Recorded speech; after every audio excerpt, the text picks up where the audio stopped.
বিহারে ভোটার তালিকার বিশেষ সংশোধনের পর এবার কমিশনের নজরে বাংলা। বছর ঘুরলেই বিধানসভা নির্বাচন, রাজ্যে বেজে গিয়েছে এসআইআর এর দামামা। মঙ্গলবার থেকে পশ্চিমবঙ্গ, গুজরাট, উত্তরপ্রদেশ সহ 12টি রাজ্য ও কেন্দ্রশাসিত অঞ্চলে শুরু হয়েছে ভোটার তালিকার বিশেষ সংশোধন। এ নিয়ে নির্বাচন কমিশনের প্রস্তুতিও সপ্তমে। বুধবার ইসিআই এর সিনিয়র ডেপুটি কমিশনার সহ অন্যান্য আধিকারিকরা ভিডিও কনফারেন্স করেন রাজ্যের মুখ্য নির্বাচনী আধিকারিক মনোজ আগরওয়ালের সঙ্গে। ভার্চুয়াল মাধ্যমে বৈঠকে যোগ দেন ডিস্ট্রিক্ট ইলেকশন অফিসার বা জেলা শাসক, ইলেকটোরাল রেজিস্ট্রেশন অফিসার, সহকারী ইলেকটোরাল রেজিস্ট্রেশন অফিসার সহ অন্যান্য আধিকারিক। বিএলওদের ঘাড়েই এসআইআর এর মূল দায়িত্ব। কিন্তু কি করে জানবেন আপনার বিএলও কে? তার কাছে যদি কিছু জানার থাকে তাহলে কি করবেন? নির্বাচন কমিশন সূত্রে খবর, সব রাজ্য ও কেন্দ্রশাসিত অঞ্চলের ভোটাররা সরাসরি বুথ লেভেল অফিসার বা বিএলওর সঙ্গে কথা বলার সুযোগ পাবেন বুক এ কল উইথ বিএলওর মাধ্যমে। তার জন্য ডাউনলোড করতে হবে ECI net app. Connect with election অফিসিয়ালসে গিয়ে এপিক নম্বর টাইপ করলেই মিলবে বিএলও সংক্রান্ত তথ্য। পাশাপাশি হেল্পলাইন চালু করেছে ইসিআই। টোল ফ্রি নম্বরটি হল 1800111950।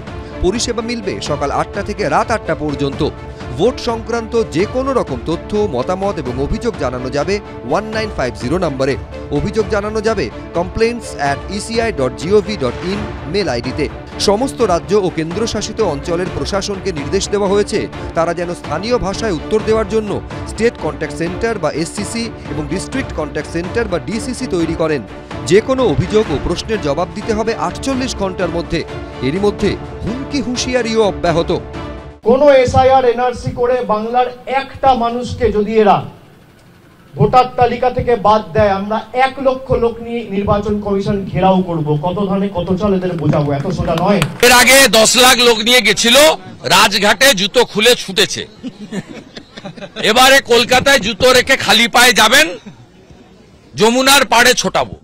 এদিকে বামেরা হুঁশিয়ারি দিচ্ছে, বৈধ একজন ভোটারও বাদ গেলে রাজ্য জুড়ে তীব্র আন্দোলন হবে। বুধবার রাজ্যের মুখ্য নির্বাচনী আধিকারিকের অফিসের বাইরে জমায়েত করে 10টি বামপন্থী দল। সোজা আঙুলে ঘি না উঠলে আঙুল দেখাতে হয়। আর নির্বাচন কমিশনের কাছে আমাদের বক্তব্য, যদি আমরা সন্তুষ্ট না হই, আমাদের কিন্তু এলাকায় এলাকায় বুথ লেভেলে লড়াই সংগ্রামে অংশীদার হতে হবে।